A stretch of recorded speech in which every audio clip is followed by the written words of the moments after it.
Eventually, or so we hope, questionable practices that have remained unchanged for much too long, about treating all women like second-class citizens should, intentionally, unanimously, and totally be repealed, so that the yoke of inequality shall be removed for good.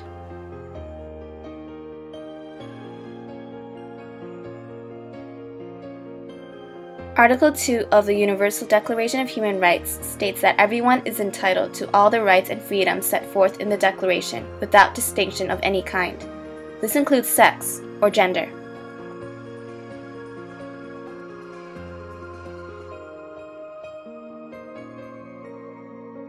In the United States of America, women gained the right to vote in 1920, but their citizenship was still vested in a father or a husband until 1934.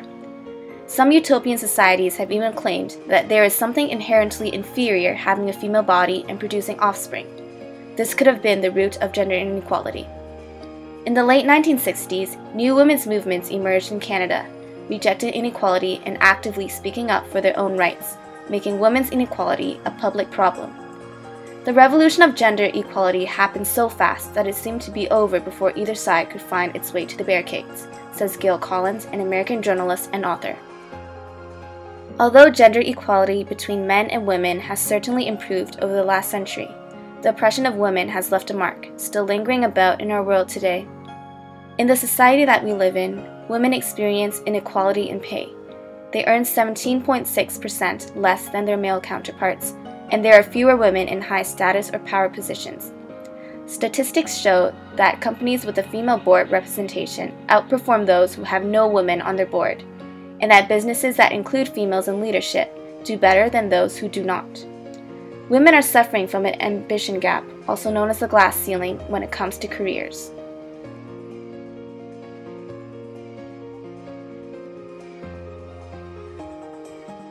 We may not notice gender inequality within our society, but that doesn't mean that it doesn't exist in other places internationally. Here are some examples of gender inequality around the world. Education attainment. Women make up more than 2/3 of the world's illiterate adults. It is proven that educated women are less likely to contract diseases such as HIV/AIDS, have better health, and are more successful in their lives. Freedom to marry and divorce. Many women in Eastern countries are forced into marriage starting at a young age. As they give birth at an early age, it increases the complications at childbirth, as well as risk of contracting HIV/AIDS. Many are also trapped in abusive marriages with no way out. Feminization of poverty. United Nations states that women do 2/3 of the world's work, but receive 10% of the world's income and only own 1% of the means of production. Restricted land ownership. In some countries, women are not legally entitled to land, even if their husband or father passes away. Feticide and infanticide. This is very common in China due to its one-child policy. The people of China are biased towards the male child. If women learn that their child is female rather than male, they can have the option of abortion, resulting in feticide. Violence. 1 in every 3 women is likely to be beaten, coerced into sex, or otherwise abused in her lifetime. The media is the message and the messenger, and increasingly a powerful one, says Patricia Mitchell, the former president and CEO of PBS. As we are surrounded by media daily, tuning in and accepting everything the media says without second thinking becomes a normal thing to do. Actress and activist for gender equality Jane Fonda says, "Media creates consciousness, and if what gets put up there that creates our consciousness is only determined by men, we're not going to make any progress." There is a lack of female characters and even fewer numbers of industrious female role models, and it is often that the women in media are sexually objectified or hypersexualized. What Fonda means is that there is an underrepresentation of women in the media fields of film and television production, contributing their own womanly views in the creation of female characters. The media's stereotypical portrayal of women exposed girls to limiting career choices, as well as accepting an inferior status to men. As there were fewer female role models in the media compared to those of the opposite sex, many girls feel less valuable than their male friends. Gender stereotyping presents a serious obstacle in the process of achieving real gender equality and feeds into gender discrimination. It not only limits the fulfillment of the full potential of women, but is also one of the root causes of violence against women and girls, Gender Equality Commission says. It is rooted in the belief that gender equality is a women's problem, often caused by men. Simply stating, women have problems and the men are the problems. However, men have their own problems as well. It is difficult to deny that women suffer more than men, but that doesn't mean we should ignore issues that affect the men more severely than women, only because women have it worse. Feminist movements work to tackle misogyny, but should they address misandry, the male equivalent too? British politician Diane Abbott voices her opinion, saying, "Too many men and boys are isolated, misdirected, and remain silent about manhood. Men are more likely to commit crimes, take lives, and become homeless due to the fact that structural and cultural issues prevent them from getting help. It is a social norm that men are big about their ego and cannot appear vulnerable or express their emotion. They must appear manly and strong.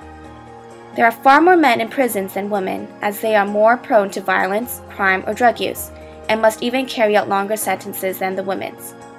It is true that there are less women in the workforce than men. However, one must also consider the fact that men are 20 times more likely to have a fatal injury at work, are likely to be made redundant, and less likely to be reemployed compared to women.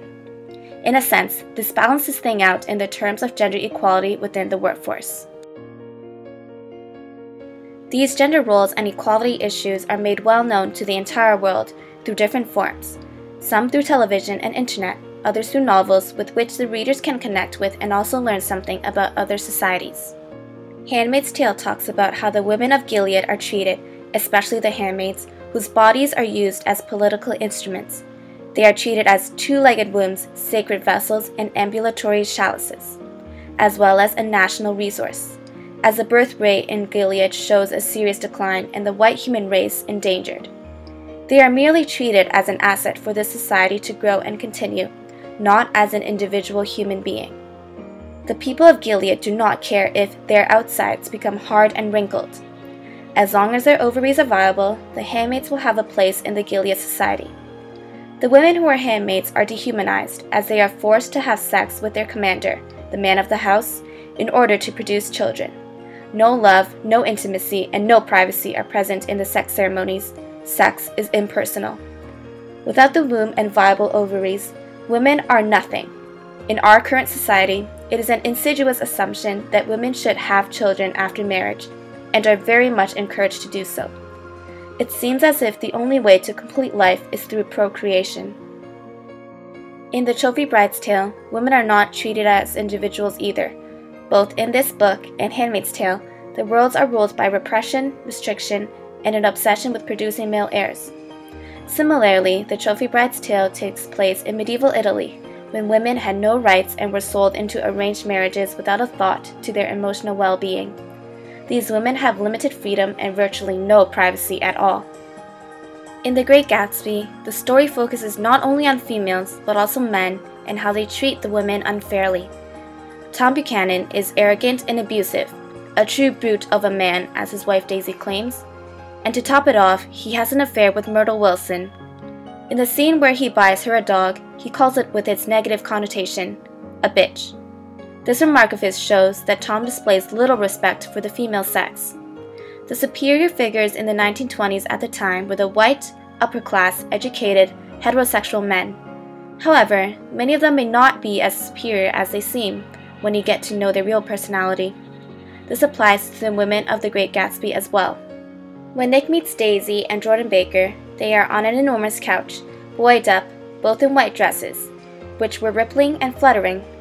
Upper-class women at the time were very sexualized, but appeared to be very innocent and pure with the white dresses that they wore and their tiny but seductive voices.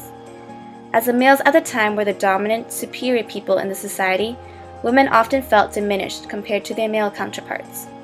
When her daughter was born, Daisy wished for her to be a fool, because the best thing a girl can be in that world is a beautiful little fool.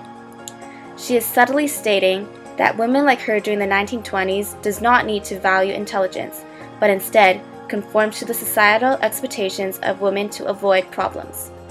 Daisy also implies that a woman of the 20s will live a more enjoyable life if they are beautiful and simple, not challenging society. The protagonist of the Kite Runner, Amir, grows up in a household of men where his father, Baba, embodies a robust masculinity. Amir and Baba are of Pashtun descent, in which the Pashtun men value Nang and Namus, honor and pride. Amir does not conform to the traditional model of manhood, wanting to be a writer when he grows up and often being a victim of bullying.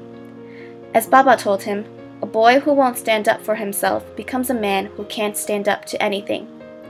Amir is also living in the midst of Baba constantly telling him to embody his inner masculinity, often putting his son down in the process, telling him that real men don't read poetry and God forbid they should ever write it. In Baba's view, the real men of the world only exist in 3 places: America, Britain, and Israel. By moving to America, Baba had hoped that Amir would embrace his masculinity. You've probably heard of the 50 Shades of Grey trilogy, as it is recently popular amongst the teenage culture. Some claim, though, that there is a hidden message, somewhat even glorifying sexual abuse to an extent. Claire Phillipson, the director for a women's charity for victims of domestic violence, claims that this series is a misogynistic handbook that peddles a dangerous message, and that it is an instruction manual for an abusive individual to sexually torture a vulnerable young woman. I am grateful that I do not have to deal with gender inequality first-handedly. However, if gender inequality did apply to me, I would not be at school. I would not be learning about gender issues in this manner, voicing out my opinions. My father would replace my mother as the boss of the house. I would probably already be married or be arranged a match since at a young age. I would not be able to do the things that I enjoy doing. In our society today, we are trying to make everything better. We are more open to things such as equality rights not only with gender, but also with sexual orientation, race, and status. A women's studies course is also available to any university student who is interested in and want to learn more about the societal and human rights issue. My knowledge on the issue of gender inequality, especially the oppression of women, has broadened through a number of researches. It is interesting to learn that although women appear to have it worse, men indeed still have their own problems. In some cases, these problems could be even more serious as they endanger numbers of innocent lives. Through the studying of the literature, it is definite that gender issues, both for men and women, are still present in today's world. On the more positive side, many more people are being made aware of this issue and are trying to overcome it. Looking through the pictures on the internet, it amazes me how many people take action to support their own beliefs of gender equality. With our new generation, it is hopeful that the inequality of people will start to decline.